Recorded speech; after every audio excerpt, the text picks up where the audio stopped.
Hello and welcome to Honest Faith Conversations. As always, I am your co-host, Miguel Covarrubias. And I am Kathy Covarrubias. And today, let's talk about Game of Thrones Season 7. So, for those of you who haven't seen the season yet, it's been about 3 weeks since that ended on HBO. Or I guess longer if you wait until after today to listen to our podcast. Yeah, or if you wait until it comes out on DVD to... Do they still put seasons of TV out on DVD? Do people even watch DVDs still? I don't know. I think Blu-rays have overtaken DVDs, but I don't think that everybody's switched to Blu-ray yet. Back in the day when we started watching Game of Thrones, we used to have to rent the DVDs. Yeah, I know. We got them from Netflix. And what was funny was that we had to wait for our priest to get done with them before we got them because he was always first for some reason. And had to, because they were waiting, you know, in the queue of Netflix things when you were waiting for things to be shipped. Man, that was way back in the day when people still had the DVD service for Netflix. Anyway, so let us move on to our review and summary for the season. What would be your summary? I'll let you. Oh, goodness. Okay, so this season has moved really quickly. And don't even get me started on the time frame. I mean, clearly something's going on in Westeros. But anyway. Dany has dragons that go warp 8. Apparently. Okay, so Dany officially arrived in Westeros. It was a glorious moment. It's her, planning on how she is going to take back the 7 kingdoms, and then Jon Snow arrives, and he's like, whoa, let's hold up, because I got something over across this wall that you should probably deal with first, because, you know, people's lives are a little bit more important than you getting on the throne. And then she's like, nah, I don't believe you, and by the way, you're my captor now. And then I'm trying to speed up. And then one thing led to another. You're only on the first 3 episodes. They go into, I know, I'll skip ahead. And then it ends with everybody is in a meeting, and Cersei's there too, and they see a White Walker, and then Cersei's like, yeah, I'll help you, and then she's like, never mind, I won't. And it's been 2 minutes. I'm done, that's it. That's not very... This is what happens when you have me go first. All right, so Season 7 is the culmination of the previous seasons, coming to fully the Battle of Westeros between Dany and Daenerys Targaryen and the Lannisters, Cersei Lannister, and sort of the Snows, because not Snows, the Snows, yeah, all the bastards who were born in the winter. No, the Starks from the north, which they're not really focusing on war. They're more like, yeah, we need to protect the kingdoms from the White Walkers because, yeah. Well, and plus, they know coming. winter's coming too, so they need to, also get that all situated. Yep. So we decided not to be like every other podcast and focus every single one of our episodes on every single one of the episodes of this season. Instead, we were going to take the season as a whole and kind of talk about the overarching themes of the entire season. And so my review for the season is... for somebody who didn't really get into Game of Thrones on the first couple of seasons, these last few seasons have been good watching for me. Good watching. I really enjoyed. I see you with a steak on your fork, as you're saying that. Good watching. Yeah. So it was a lot of fun. A lot less death. A lot less penises being shown on television. There's nothing wrong with that. No, but I'm just saying that, there's a lot less. There was maybe, 2 sex scenes in the entirety of the season, whereas once an episode you have a sex scene in previous seasons. That is true. So, there was a lot less nudity in this season, but as you put it, winter has arrived, so everybody's bundling up. So, I liked it. I thought it was a really good season. Mm-hmm. Me too. As I said before, I do kind of have a problem with the timeline. I feel like they're trying to push things too close together. But then again, like, they've put a time cap on themselves, and so that's kind of what happens when you're like, oh wait, well, there was really only supposed to be one season left. Then they decided to split it into two, and then all of the episodes are like almost the length of a normal movie. So that's what happens when you put yourself into a bind like that. But well, unless they're going to call it the next season, season 7, part 2. Well, it was supposed to be season 7, part 2, but then they're like, well, I guess we'll just be season. They haven't even started filming it though. I know. So anyway, one of the big things that I noticed throughout this is that, as I wrote about in my blog 2 weeks ago when we were doing American Gods. Thankfully, I didn't reference Game of Thrones too often in that episode, because that's basically what I've been waiting to write about for this entire time, was talking about how this is part of that archetype story that's developing, this old gods versus new gods, about the importance of story here. And we have each of the characters kind of developing their new story with full knowledge of their history, of the old stories, of how does that play into who they are now. I was about to say, like, it's in this season, the old stories are now like coming back into the people's like forefront of their minds, whereas before they were just like, yeah, they're not important. They're not important. Yeah, like the Maesters, and I think that's why Maesters. Yeah, that was important for Sam to be there, and for him to get a lot of the history of Westeros and what exactly has been happening, is because I think that has a lot to do with it. Is understanding the breadth of the history that has gotten their world to this point. Yep. And I think it has a lot to say for us as well, is not forgetting history, but taking it. What can we learn from it, and what can we do to make this time around better? And I think for each character, it's very evident in what they're doing, especially for the Starks and for Daenerys. And this is something that for her throughout the series of this season. For her, it was, how am I going to be like Aegon? Or how am I not going to be like my father, the Mad King? You know, how are these things? And people keep telling her, don't be like this, don't be like this. And then she finally is like, no. I am my own person. I'm going to make my decisions. I'm going to do my thing. And then you have that epic battle scene of a dragon coming in and burning everybody else. Awesome. But I do have to say but she's also smart enough to like pick and choose like the good points that people did make. You know what I mean? Exactly. Like she didn't just listen to one person's advice. Like she chose the good parts of everybody's advice and kind of put them into her own satisfactory sandwich. Okay.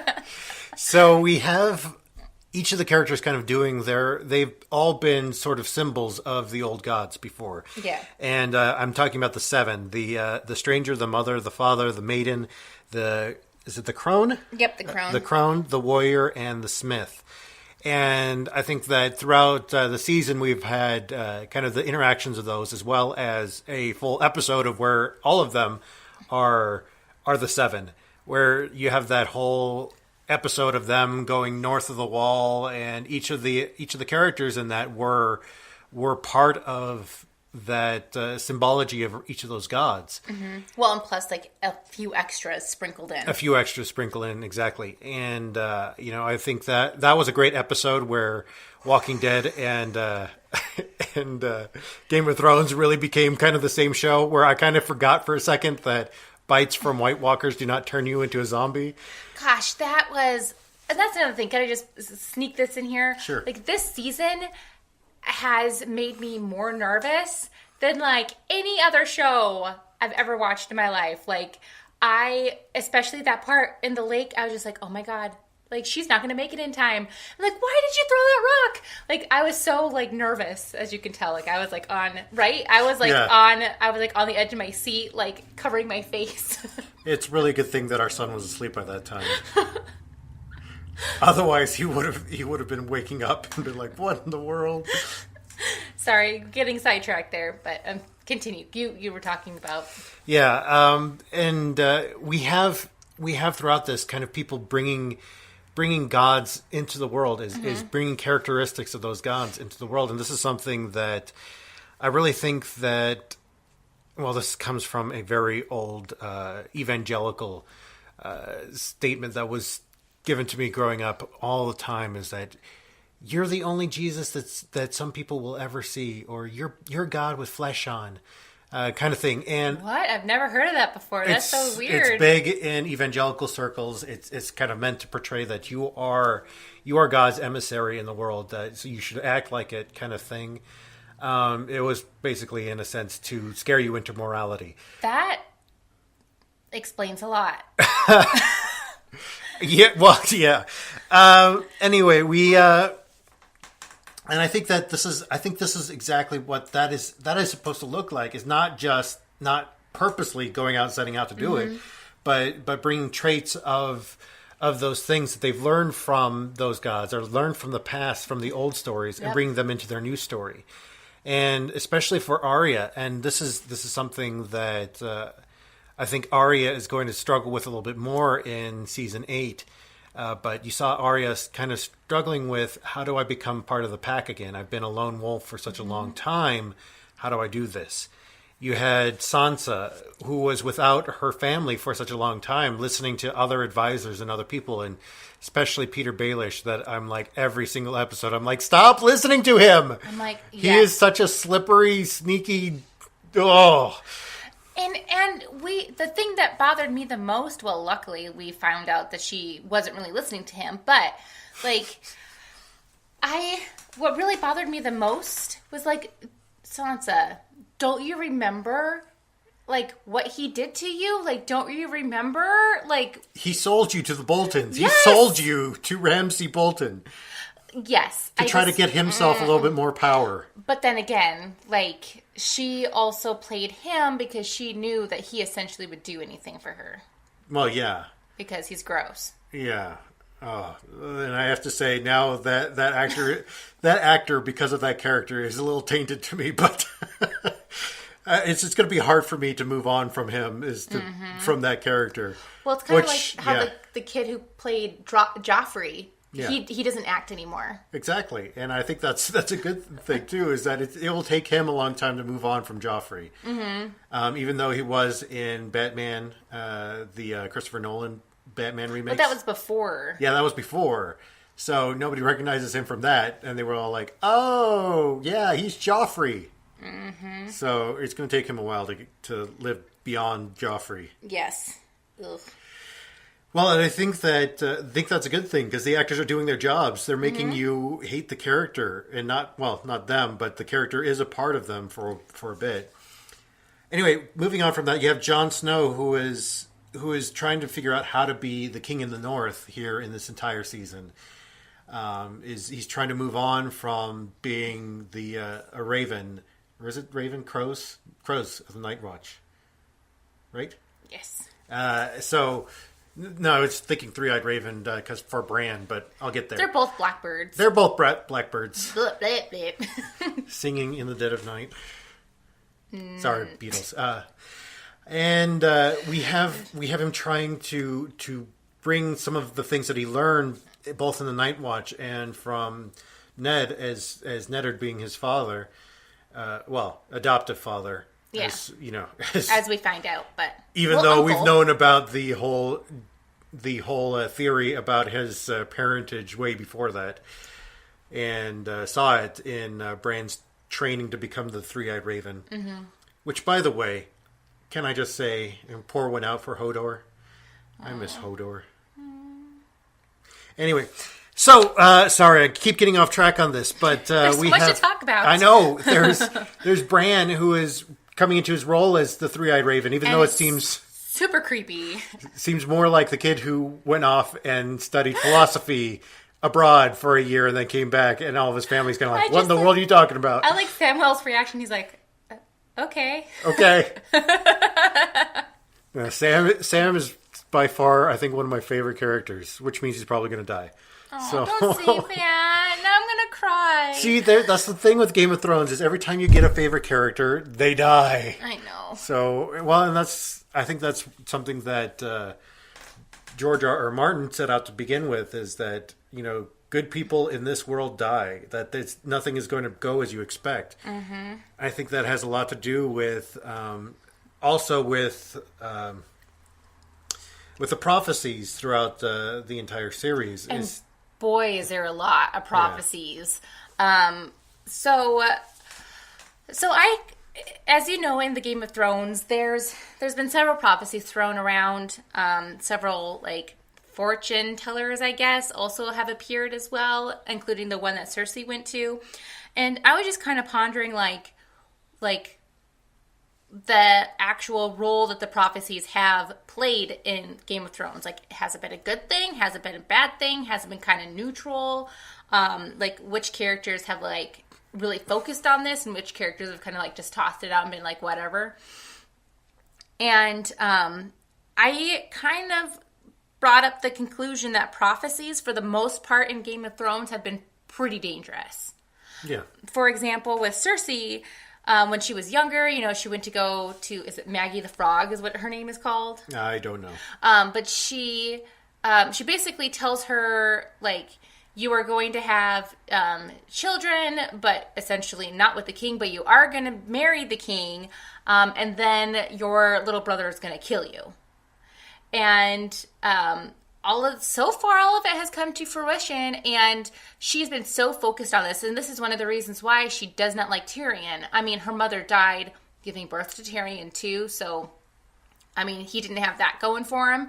But then with this added prophecy, she really then had a reason in her mind to not like him. Yeah. And what she keeps forgetting is that there's also Jaime, who's also born after her. Yeah, she's the oldest, correct? Mm-hmm, yep.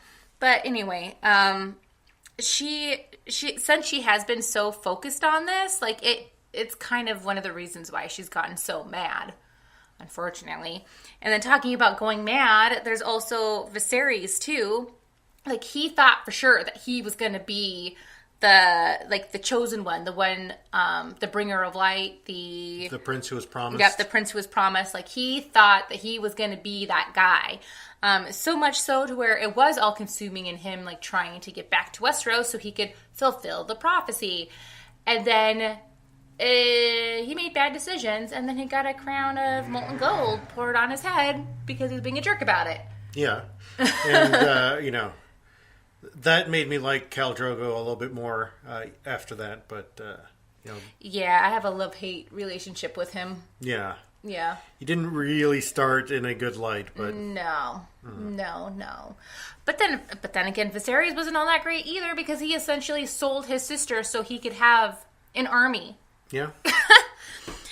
And so those are just the two primary people who have been so focused on a prophecy that, I mean, they've clearly made bad decisions. I mean, with Cersei, it's kind of a self-fulfilling prophecy in a way, because all of her actions have then resulted in those prophecies coming true. Well, I think that when somebody gets so focused on something like that, it really does come into fruition. It really does come about because it's something that you're looking for. You're looking for signs everywhere. Mm-hmm. And when you're looking for something, it tends to be that you find it. Yep. Even if it's not, what it's supposed to be or whatever, you still, there's a stretch in your imagination, your mind, whatever, that makes it a reality. And then the one time that she actually does get pregnant with the child that is not Jaime's child, instead of this could, this is something that's against the prophecy, so maybe this is a good thing, because if that's the case, maybe my younger brother won't kill me. But instead of thinking it that way, she's so upset that she's gonna have a legitimate heir that she has an abortion. Yeah. Again, self-fulfilling prophecy. You also, I think that it's been very dangerous too with a couple of other characters as well, Scarlet Lady, Melisandre. Yeah, yep. And she too, she was so set focused on Stannis being the chosen one. Clearly he wasn't because he died. But I mean, like, she was so convinced in her belief that she killed innocents for it too. Yeah, including his daughter. And like there's so much that can be said about that, but I'll leave it until what we can take away from season 7 because there's a lot that throughout the entire series on that, but especially here in this season, I think that's coming to fruition. That's coming to a head for a lot of characters. Well, and then we're now realizing, both Jon and Dany now know of the full. Well, they've known of the prophecy, but Dany knows that it can be the princess that was promised. Mm-hmm. Yep. But Jon, like, people really wholeheartedly believe it's him, because since he's been brought back to life, he's also almost been impossible to kill. Like, he's had several close calls, especially if you actually watch the Battle of the Bastards again, like during the actual battle scene, which, by the way, one of like the best sequences like in like show or TV show history, I think. Mm-hmm. But anyway, there were several times where he like was like going to die and he did not die. It was almost as if like everything was missing him on purpose. Yeah. But the thing with Jon though is he is reluctant. Like, he knows about the prophecy. He knows people are putting him into that role, but he doesn't want it. And he hasn't wanted it. Like, he hasn't ever wanted to be a leader. People have just kind of thrust that upon him. Well, he doesn't even know his own heritage, being that he is the heir to the throne, the Iron Throne, that the rightful heir, and he is not a bastard, and that's not his name. Yeah. That's not his name. So. That's not his name. That's not his name. Another Aegon Targaryen with the incest there too. So well, and that's another thing too. Like, his father was so obsessed with that prophecy as well too that he wanted to have a third child. His first wife couldn't have another child or else she was going to die, and so that's essentially why he divorced her, so he could marry Lyanna. But then, shit hit the fan. His ex-wife was murdered along with the kids. So that's why he renamed Jon the name that he had named his previous son, which I think is very strange. Yeah, that's just... I'm going to call all my sons Aegon so that one of them fulfills the prophecy, maybe. Exactly. Like, triple the chances or whatever. Triple the chances? Oh, my goodness. Well, you also have a proverb that ends up being a prophecy as well. Mm-hmm. And I think that the story that Ned told to his daughters about the wolves, and I think that kind of turns out to be a little bit of a prophecy, or at least that's what they're taking it as. Yeah, and we're talking about when he says to them, "When the snow falls and the white winds blow, then the lone wolf dies, but the pack survives."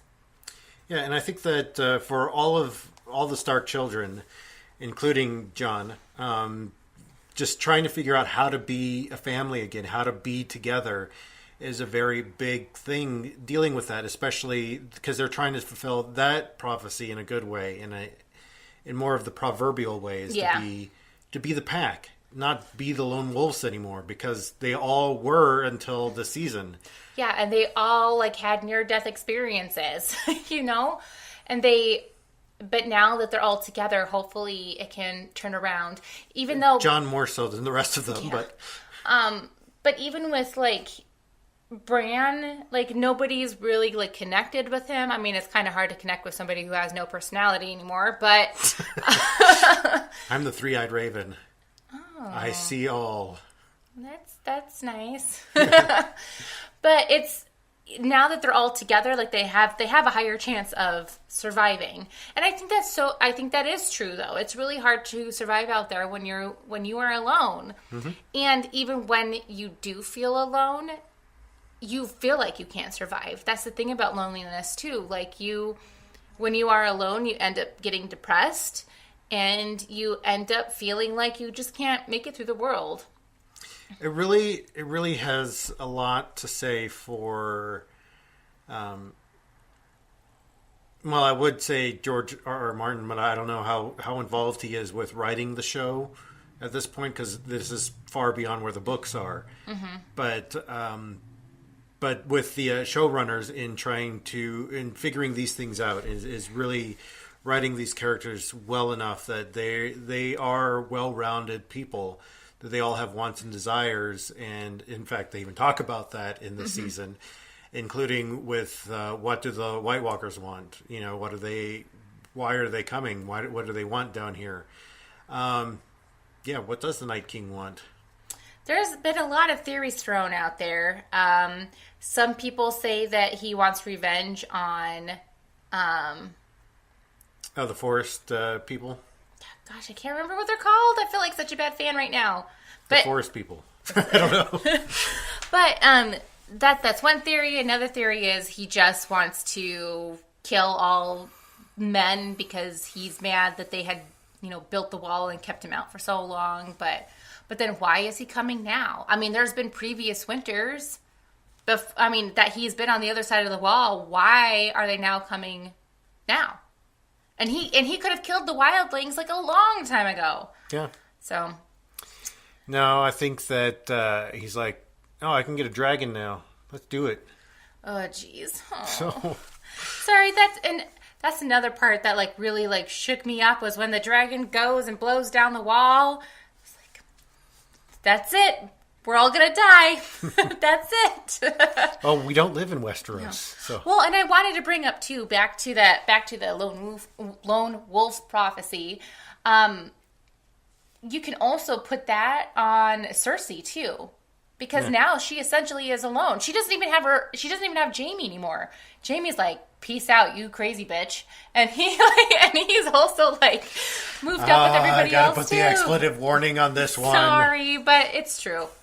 It's true. How else would you explain her? We've said penis, shit, and bitch in this episode, so expletive warning now. I mean, it is about Game of Thrones, so if you let your little children watch Game of Thrones, there's been way worse things said. No, that's true. So where do we go from here? What do we take away from Game of Thrones season 7? How can we take from the old stories and incorporate them into our lives, as we talk about every week? Well, I think one of the key factors is, especially in remembering the old stories, is remembering our history. Yeah. Remembering the wrongs that had happened and trying not to repeat those again. And I know people are like, oh, well, history is history, just leave it alone. It's like, no, we need to learn from those. We need to figure out how not to let it happen again. Well, it's something that has been brought up quite a bit with the tearing down of statues and the memorials to the Confederate States. Is people are not remembering history and they're doomed to repeat it. No, that's not removing history. That's just removing monuments to history. And I think that's an excuse to keep up the monuments, because I do think remembering history is good. However, I did not learn about the Confederates by looking at statues. I learned about them through history books, Yeah. I really think that I think this has a lot to do with prophecy, with what we were talking about there, with seeing the signs for the prophecy in everything that you see around you. And I think that's where the danger is for our own world, especially, what we can pull out of Game of Thrones for the entire thing is that prophecy is not fortune telling. That prophecy is about interpreting patterns and interpreting the truth from the world around you, from what's going on in the patterns in the world around you, kind of thing. That it's not a science; it's an interpretive art. Yeah.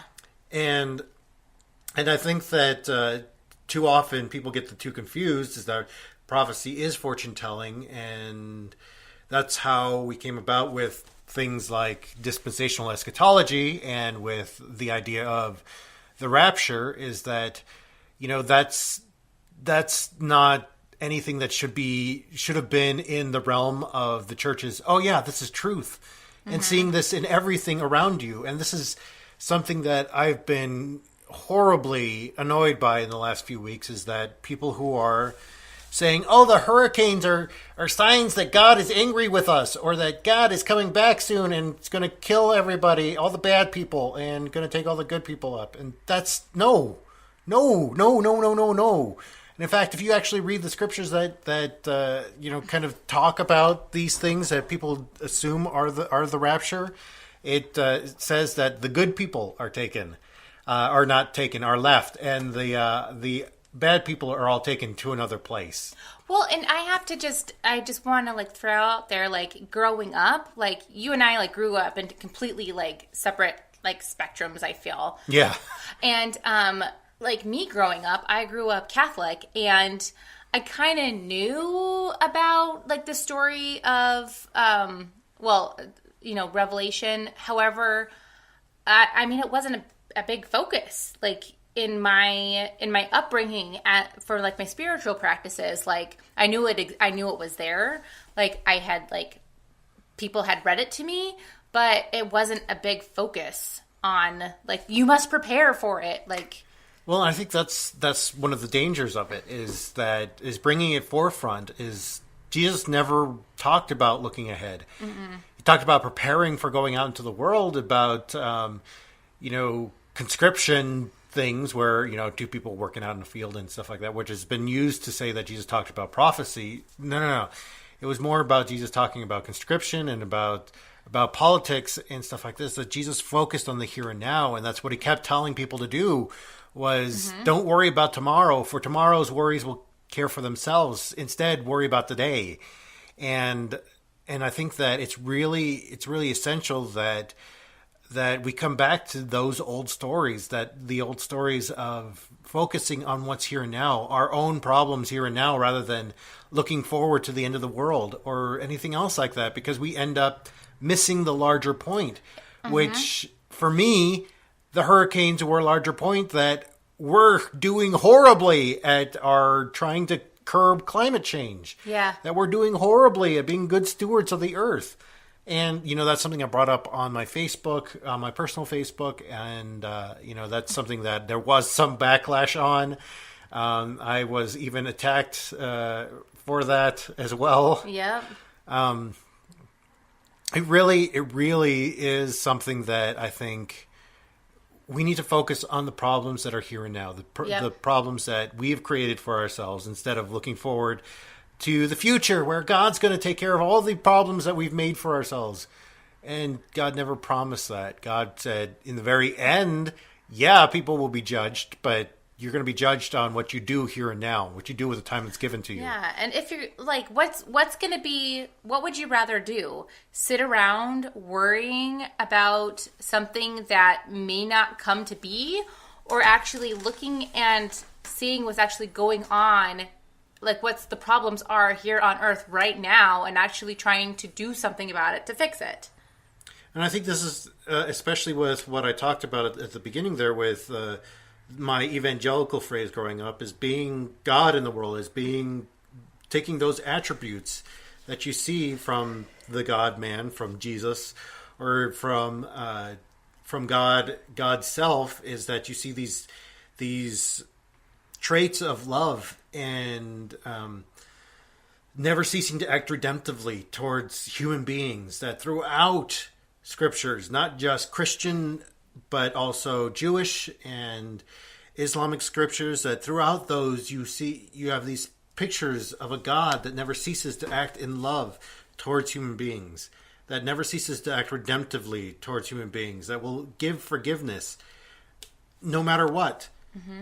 And I think that's something that we need to focus more on, rather than fortune telling, rather than these future prophecies that, may or may not happen.